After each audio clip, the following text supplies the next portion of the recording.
এখানে কিন্তু আমাদের প্রবাসী ভাইরা অনেক বেশি আসতে চান এবং তাদের দেশের প্রতি একটা আলাদা মায়া আছে। অন্যান্য ডিস্ট্রিক্টের তুলনায় দেখা যায় সিলেটি ভাইরা কিন্তু সবসময় আছে। এটা আমার সাথে মাননীয় বাণিজ্য মন্ত্রীর সাথে যে আলাপ হয়েছে, এটা নিয়ে আমরা অলরেডি কাজ শুরু করছি। আমরা চাচ্ছি যে যত দ্রুত পারি এটা চালু করার চেষ্টা করব। 126 দিন পরে ফ্লাইটটা চালু হলো। আগের বার আমরা দেখছি 73 দিন পর চালু হয়েছিল। এই রুটের ফ্লাইট আর বন্ধ হবে কিনা সিলেট ম্যাজিস্ট্রেট ইনশাআল্লাহ আন্দোলন করতে হবে কিনা? আমরা কোনো আন্দোলনও চাই না। আমরা চাই যে এর যে রুটটা চালু করেছি সেটা চালুই থাকবে, আর সে ব্যাপারে আপনাদের সবার সহযোগিতাও লাগবে। আর আপনারা জানেন মাননীয় প্রধানমন্ত্রীর নির্দেশে কিন্তু এটা চালু হয়েছে, সুতরাং এটা বন্ধ হওয়ার কোনো অবকাশ নেই। এক্সটেনশনের কাজ হচ্ছে যেটা আমরা আপনারা ধরে নিতে পারেন 2027-এর দিকে আমরা হয়তো এটা হাতে পেয়ে যাব।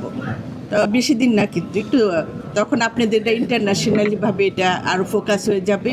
আর আমাদের কিন্তু এই লক্ষ্য এটাকেই বেশি প্রায়োরিটি দেওয়া, কারণ আমরা দেখছি যে এখানে কিন্তু আমাদের প্রবাসী ভাইরা অনেক বেশি আসতে চান এবং তাদের দেশের প্রতি একটা আলাদা মায়া আছে।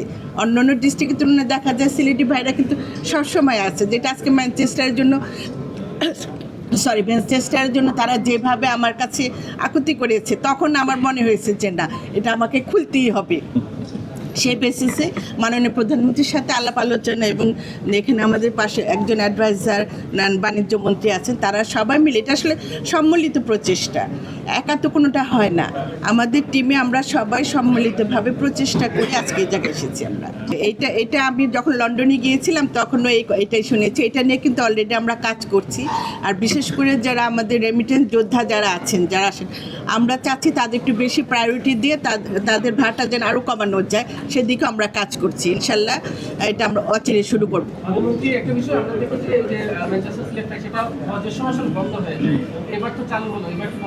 না, আশা করি বন্ধ হবে না, কারণ আমরা অলরেডি আপনারা জানেন যে আমরা বিমান লিজ নিচ্ছি।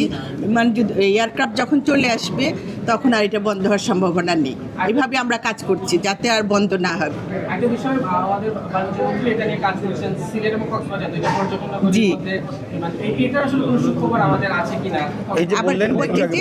বললাম, হ্যাঁ, আমরা শুধু বিমান যাত্রী আসা নেওয়া না, আমরা চাই যে ট্যুরিজমটাও সিলেটে যেন ট্যুরিজমটা একটা ভালো পর্যায়ে নিতে পারি, কারণ এখানে অনেক জায়গা আছে আমি দেখেছি যেটা ট্যুরিজমের হাব তৈরি করা যায় সিলেটকে। আমরা ওইভাবেই কিন্তু কাজ করছি।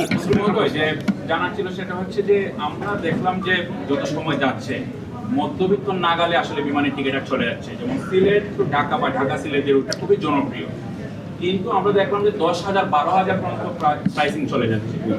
সিন্ডিকেট আছে কিনা বা এটা কমানোর জন্য আপনারা নতুন সরকার আসলেন 4 মাস, কোনো বদ্ধ পরিকল্পনা আছে কিনা? এই দিকটা আগেও কিন্তু আমি বলেছি যে বিমানে ভাড়া নিয়ে আমরা কাজ করছি, যে আভ্যন্তরীণ নিয়ে আমরা কাজ করছি। কারণ আপনারা দেখছেন যে দীর্ঘদিনের একটা জব ব্যবস্থাপনা, সেটা থেকে বের হয়ে আসতে আমাদের একটু তো সময় লাগবে। আমার যাতে মধ্যবিত্ত যারা আছেন তারা যাতে মানে স্বস্তিতে ভ্রমণ করতে পারেন, আমরা সেদিকেও কাজ করছি। জি, হ্যাঁ, এই যে এর আগে মুক্তাদির ভাই যে কথা বললেন, আমরা সেটাও চেষ্টা করব। আমার কথা দেশের স্বার্থে আর জনগণের স্বার্থে যেটা করার দরকার আমরা সেটা করব মাননীয় প্রধানমন্ত্রীর নির্দেশে। এটা আমাদের মূল কাজ। মাননীয় মন্ত্রী যে উত্তর দিচ্ছেন, আমার মনে হয় পিছনে আপনারা ভালো মতো শুনেন নাই জিনিসটা। দুটা জিনিস একটু ক্লিয়ার করে দিই ওনার উত্তরের অংশ হিসাবে। আমাদের অভ্যন্তরীণ রুটে যে ভাড়াটা আছে, কারোর মধ্যে যেন ভুল ধারণা না থাকে, এই জন্য ভাড়াটা একটু শুনে নেন। ঢাকা সৈয়দপুরের দূরত্ব হচ্ছে নটিক্যাল মাইল 260 মাইল, 260.2 মাইল।